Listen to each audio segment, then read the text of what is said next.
Hi, welcome to week two and introduction to linguistics. Um, I just wanted to go over a really quick couple things from the first week. Um, Hopefully you've gone through the syllabus, you watched the video. I'm not going to make an hour-long video every week, but I wanted to, introduce some things. Um, and again, you can do the assignments right here. You can view the calendar, and the calendar will lay out when the assignments are due. Um, and you can also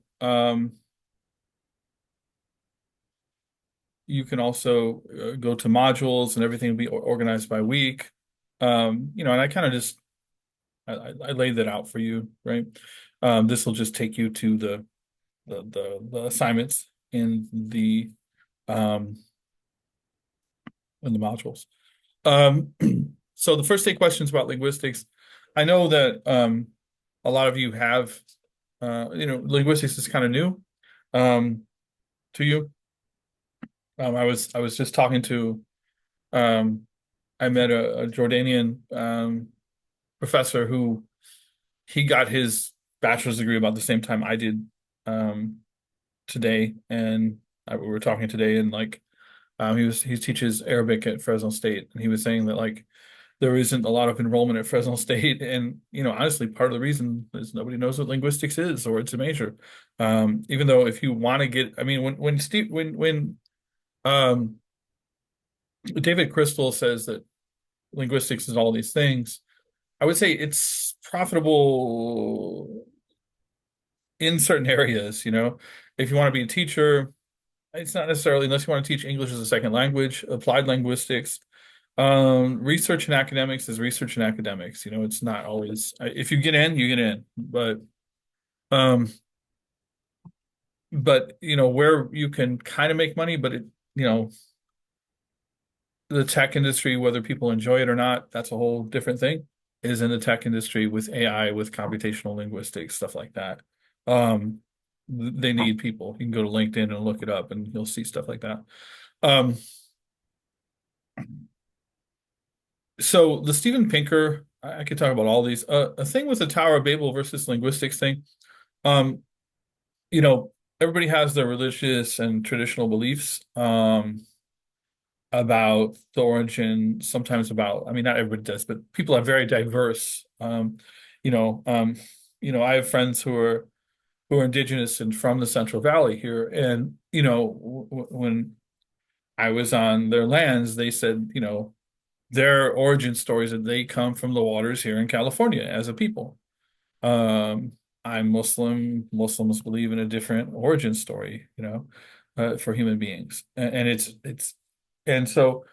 But I can respect other people's origin stories, and it's the same for language. There are lots of different theories about language, but native language is not trying to say the Tower of Babel is true or not true. It's just trying to say how provide some kind of history of language and what people thought, what people thought they knew, and what we think we know now. Because obviously, there's only historical records in writing for 5,000 years. That's it. We don't have anything before that. So how do we, determine before that? And I did want also, there's the extra credit kind of thing there, looking at is it Babel versus Babel? And one of the things I'll encourage you to do is kind of, it has a pronunciation, which Babel, Babel. so, and it has a pronunciation. If you're confused about a word, what's the proper pronunciation? You can look it up, something like Merriam-Webster online. And I encourage people to do that, teachers to do it, teachers to make it a habit for their students, and to look at etymology. Usage in a sentence is always good. Etymology, and this is a really short etymology, right? Um, a lot of words will have much longer, and you can find oh wow, and they have a whole actual. So here is a history of the word. They have a 2-minute podcast on the history of the word Babel, um, which I really like things like that. You'll have a lesson where Have you ever covered a carpet stain with a rug? Ignored a leaky faucet? Pretended your half-painted living. So it has a stupid commercial first. That's annoying. Um, but what This is Merriam-Webster's Word of the Day podcast for March 7th. Brought to you by Merriam-Webster's Unabridged Dictionary Online, America's largest dictionary, now continuously updated. Learn more at merriam-websterunabridged.com. Today's word is Babel, also pronounced Babel and spelled B-A-B-E-L. It's sometimes capitalized. Babel means a confusion of sounds or voices, or a scene of noise or confusion. Here's the word used in a sentence by Joseph Berger from the New York Times. A steady stream of travelers dragging wheeled suitcases and speaking a babel of tongues is helping revive downtown Jamaica, a vibrant hub of Queens that weathered several gloomy decades of decay and crime. The story of the Tower of Babel comes from the Bible, specifically Genesis 11:4-9. It describes an attempt by Noah's descendants to build a giant tower that would reach to heaven. God interrupted the project, however, by causing the builders to begin speaking different languages. Construction of the tower ceased, and the people were dispersed over the earth. The account of the Tower of Babel, which may have been inspired by an actual tower in Babylonia, is generally read as an attempt to explain the diversity of languages. The story has also given English a word for any situation that calls to mind the noisy chaos that would surely have ensued as the workers first tried to communicate using different languages. I'm Peter Sokolowski with your Word of the Day. so sorry it took so long, but you can do that for any word. Look up the history of it, and it's a great way to learn new words. Um, you know, if you can study another language and they have stories behind it, usually those stories will help you to understand that word, in my experience. So the extra credit, I also want to start a pattern. Like how do you, one of the ways in which you learn active learning, always like looking things up, if you read something, when you read a book, do you look things up if you don't understand it? That's how you really grow your vocabulary, especially if it's meaningful to you. And also, like, I've had the experiences as an educated person of people trying to correct my English. And, I'm educated. I'm from an educated family of teachers and people who went to some extent, and part of my family to elite educational institutions. And, when somebody is trying to correct what I say, I'm not from California. I'm not from Central California at all. I mean, originally, what I mean, and somebody's from Central California thinks they're educated trying to correct me, when I come from Michigan, and I don't really want to hear it, And I had a master teacher when I was younger try to do this with the word integral, right? They're saying, no, I said integral. And they're like, no, no, you mean integral. I'm like, no, I mean integral, and, I went home and looked it up and, you know, both, according to Merriam-Webster, both pronunciations are acceptable. And there's lots of pronunciations, but this person was trying to check me and sun me in a way, right? Trying to put me in my place. It's nonsense. So, as a teacher, you want to look at like, hey, what is the spectrum, right? For what's acceptable in something. And Merriam-Webster can be, now everything won't be in there. You won't get all the dialectical variants of a language, but it's there. Okay, so that was way too much talking, but I do want you to know that there's a method, in the madness. Not to quote Shakespeare, all the introductory readings, questions and readings about linguistics and really prescriptivist versus descriptivist, because there's an assignment in the second week that and some of the stuff in cultural anthropology, but and I want you to notice with the Steven Pinker thing, the Steven Pinker thing is really, it's an hour, it's long, and he covers a lot. I hope you noticed there was a transcript, so you can look at what he covers, so it doesn't, but he covers a lot about linguistics, and um, well, it's a way that you can kind of preview everything before you learn it when he's going over the sub areas. And there's a whole bunch of stuff I do to kind of help you with that, hopefully help you with that. Okay, so what I wanted to go over is week 2 introduction. So the second week, how it's organized is animals and human language, defining human language and contrasting it with animal language. Oh, sorry. Also, on the questions, like the videos, the play pause it video, or whereas my video and the questions, it should allow you to rewind, but it seems like it's not. I don't know if anybody else had that problem or complaint. I'll be a little more careful to put the question after. I think if you watch it once, you may be able to rewind, but I'm not sure. It's a little bit wonky, and I apologize for that. And I probably won't put any open-ended questions. I may or may not. I'm going to see how, the objective questions are working. But you can do them over and over if you want, and you should be able to fast forward and skip around as well, because I clicked all that stuff in the settings. But okay, so the course should take you about 9 hours a week of work. I mean, that's what the paperwork says. So, I don't, what is that? It depends on how you do things. But week 2, animals and human language. Um, and this will vary on the semester, the exact dates. But right now, starting August 19th. So animals and human language, right? So I have questions, and I have a video. And the questions, talks about it's a giant topic. And really, we differentiate between human language and animal language because human language has certain characteristics, include these reflexivity, it's self-referential, displacement, you can be removed from time and space. You don't have to be describing or doing something right in the space you're at. That's displacement. Arbitrariness, that um, there's not necessarily anything to a word or the words we use that communicates its essential reality, if that makes sense. It's just made up. It's decided upon. We're going to call, this phone, right?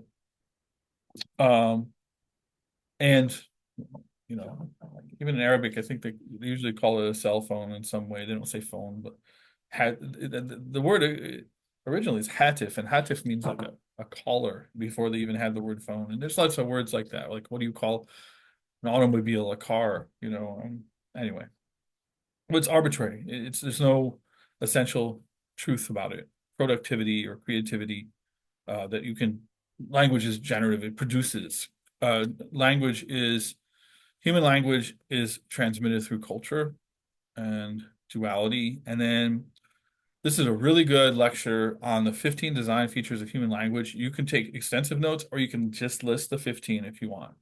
So that's the kind of introduction, like when we're looking at human language and how do you define it? That's right there. And it's pretty straightforward. Okay. The second lesson, right? So there's four videos. The first is, John Green has a brother, I forgot his name. But from Crash Course, history and stuff like that. Hyper guy who wrote Fault is in Our Stars, a novel or whatever, which I've never seen, became a movie. Never seen that either. Or I've never read the novel. I've never seen the book, the movie. But I love John Green. He has on his computer, it says, "This machine kills fascists." I love that. That's from Woody Guthrie, the great folk singer from the 1930s in Oklahoma. He used to write that on his guitar. This machine kills fascists. And Tom Morello, one of my favorite, like from Rage Against the Machine, he puts on his guitar. Anyway, so there's a crash course psychology. I don't know if it's there's all these crash courses now, and including linguistics, but they have all these study skills, all these other things. But it defines human language and discusses human language development. So there's a little bit like about the stages of first language development that we'll revisit, in the last third of the semester, because we'll talk about first language acquisition and second language acquisition. and it's pretty cool. And so you don't have to take notes for that. Um, and then there's three other sections, right? So these are the the course learning objectives. I'm putting them in there. Um, what we're focusing on here. See if you see I highlighted. I kind of put everything down for you. You don't have to put anything on there. You don't have to add anything. But I do want you to kind of know these, pay attention. But you don't have to put any notes for the first one. For the second, third, and fourth one, though, do animals have language? This is from TED Ed. TED Ed in general, like if you're a teacher, um, is really good and great little docs, and they explore a lot of ideas.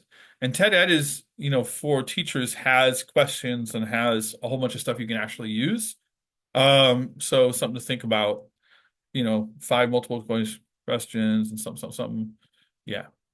Anyway, so there's TED Ed. And animals talk, and this is an investigation of a whole bunch of Once everything's perfectly um organized, I'll start working on my thesis. native language, right? And I like it. Obviously, animals can talk. If they couldn't, would we name social chat services after them? Getting aged, I guess, because now it's X. Anyway, Did you know that bees are out there talking oh, to there's each also other native language. right now? So really cool kind of videos exploring it. And there's some wonderful, really interesting things about animal communication too. But so for that, you need to take notes on the last three only. And you can do like again with the notes, I like leaving it open. If you want to, I really got a beautiful diversity of ways in which people responded to and took notes on things. And so I'm gonna leave that open. Um just as long as whatever works for you, and maybe you're gonna experiment about what works for you. All right, so those are some of the things. Now, one of the things I used to have this in the first week, but I put it in the second because I thought it was a bit much in the first week. It was kind of heavily loaded. So, this is an overview of the world's languages from Crash Course Linguistics. Obviously, you've got some of this and a couple of other things, whether we have 6,000 or 7,000 languages and how many of those are dialects, and then how do we differentiate where does a dialect diverge so far from the, you know, original language that it's its own language, and things like that. There's all kinds of things.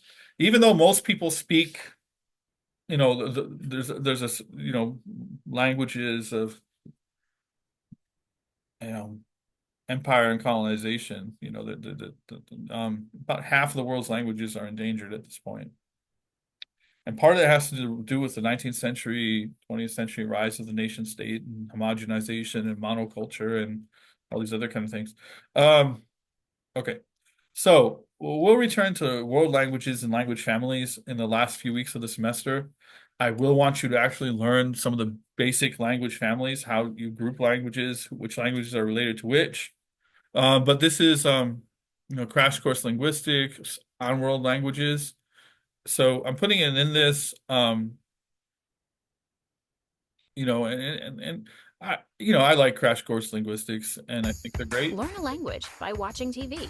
So take notes. Choose from hundreds of TV shows. Hi, I'm Taylor, and welcome to Crash. So yeah, there's that.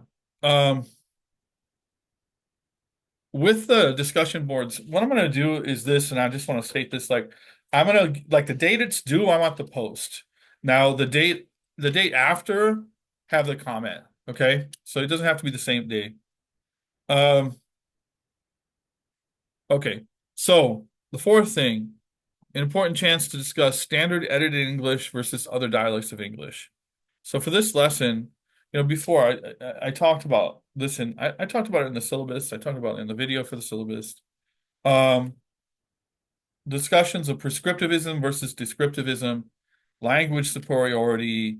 It's very different than, like how you get just in your English class. And I don't want teachers who have taken me as a teacher, having that same idea that you have as teachers from an English class.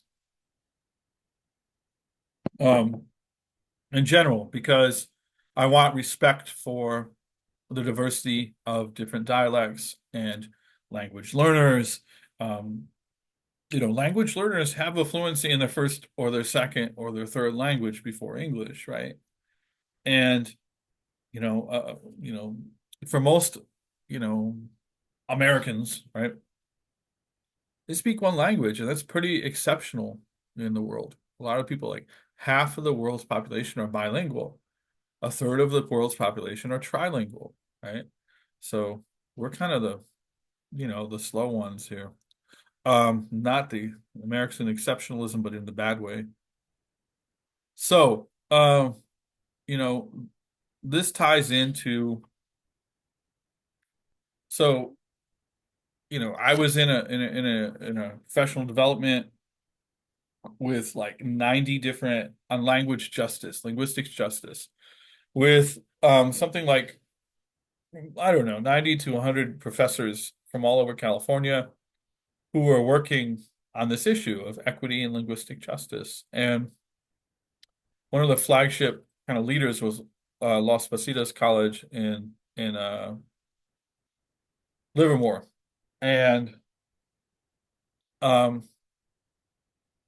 the English department, I asked Lee, after we had this, I'll share some stuff from April Baker Bell and like the professor from Detroit, which is where my family's from, who was sharing about linguistic justice in the Black community. And I was interested because so much of not only in that, because I'm interested in that and all kinds of Black dialects and their history, but also because, teaching in Latino community predominantly here in the Central Valley, all the things that we need to consider.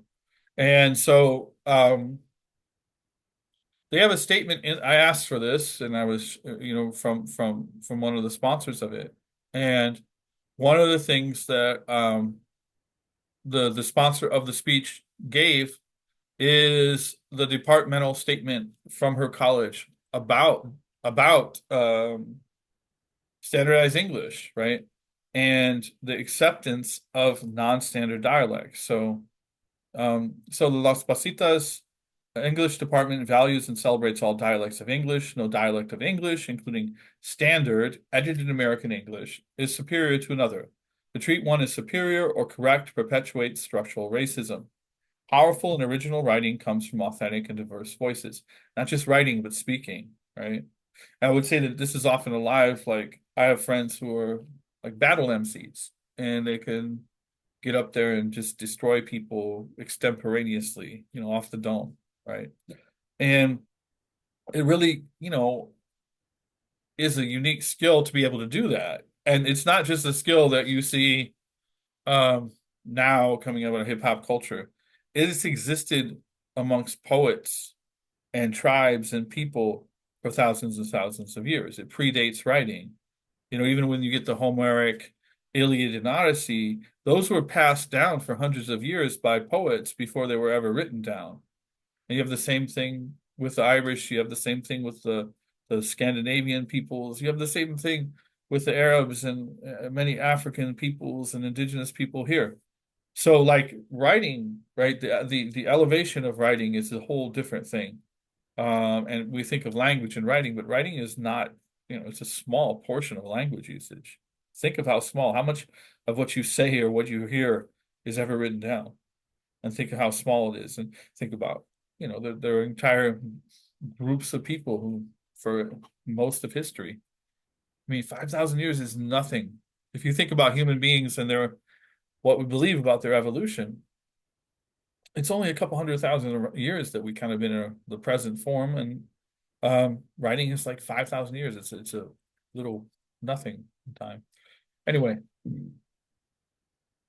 we strive to teach all students to communicate clearly and effectively in their own voices. We also acknowledge the value of teaching edited American English as a tool for students to reach certain academic and career goals. So our English faculty and instructional assistants help students develop their reading, writing, and critical thinking skills. Our goal is to help students thrive in college, cultivate an inclusive learning environment, and inspire students to be informed citizens. So, like, what I'm asking is, I'm asking is, what do you think about this policy? What do you think If you have uh, a syllabus, right, you're giving to your students, would you be comfortable giving it out? Would you be comfortable, so uh, do you think a department or a statement on language and dialects could be helpful to students, and if so, how? So consider some of the following, right? Will it change how you think about writing for the course? Will it help you feel more comfortable turning in writing for the instructor who tells you that it is acceptable to write more in your own dialect for the class, even as we work toward model academic proficiency? Right? At the end, they do say, we acknowledge the value of teaching edited American English as a tool for students to reach certain academic and career goals, right? And I think as a teacher, that's a responsibility to push you towards the academic language to help you, right, to be stronger in it. Would help you as a future teacher to start to understand some of the ideas about correct language and class structure and grading that you may have internalized that really are a remnant of white settler colonial white settler institutional structures, colonizer structures, and their hierarchies. Can you see any ways in which it could help you expand your understanding of possibilities for the writing process? Can you think of any writers who write in what you would often would often be considered non-standard dialects, whose work is ingenious and beautiful? I mean, you may not like appreciate Huck Finn by Mark Twain or something, but that's the classic one where they give him a pass, you know. Um, and for that, when I taught it, I have to listen to it. Like reading it in its form is harder, I think, for students than listening to it, then they can process it easier. But think about the use of Black speech. I teach a book, Always Running by Luis Rodriguez, who grew up and he was in the gangs in LA by the time he was 12, you know. And a lot of the reasons that my students like that book is because he's using the authentic Cholo language of his time. He's not faking it. He's not cleaning it up. It's just as it is, you know. And he also can just write so poetically, both in dialect and in more formal language, that you know he's not doing it because of an inadequacy. He has the ability. He's extremely eloquent in all these different dialects. But you know, can you think of when people speak in their actual dialect, and you're like, this is how could you surpass what they're saying? Can you think of any artists, public figures, celebrities, homies you have, anyone else who really demonstrates the richness of non-standard dialects, right? Um, I mean, academic English is often really impoverished and is not the pinnacle of language. It's not the highest thing. Often it's a mask for people who don't really know how to say things that are real. Anyway, does this make you think of potential writing you could do using these sometimes stigmatized dialects? Do you feel more comfortable rejecting prescriptivist views of language and accepting descriptivist views of language? So you can write, those are just ideas of things you could talk about in relation to this, but do you think it's a good idea? And if, that English departments put out this statement and then that they make policies that back it. That's cool if the English department says that, but what do the individuals teachers do, right? So 2 to 3 paragraphs, each sentence, 5 to 7 sentences for 20 points credit, and a respond, comment of a couple of paragraphs. Sorry, 2 to 3 sentences or more, 5 points extra credit. And if you really, go off, then I'll give you 5 points extra credit for that. So this topic is really important. If you watch Sun Ma show, the guy I put in, I haven't added a lot to this yet, and it's going to be due, but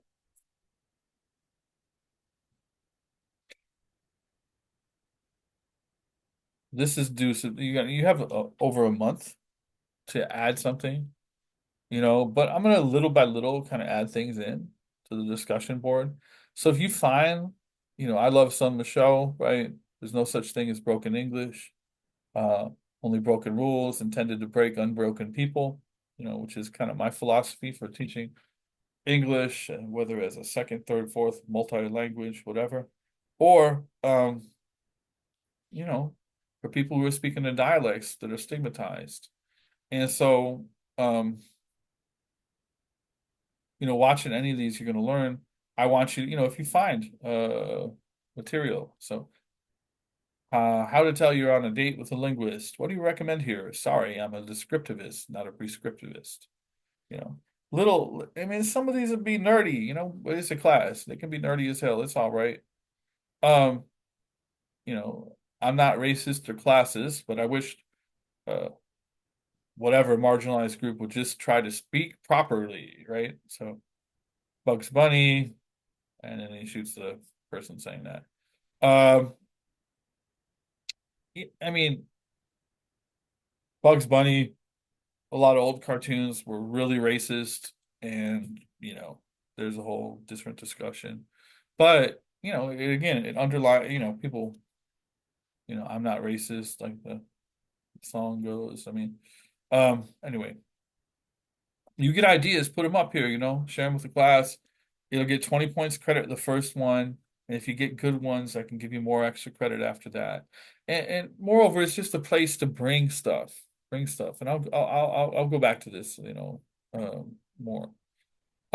It's a place to bring what you learned and relate it to contemporary issues in politics. Um, so there's an extra credit, you know, is texting killing language?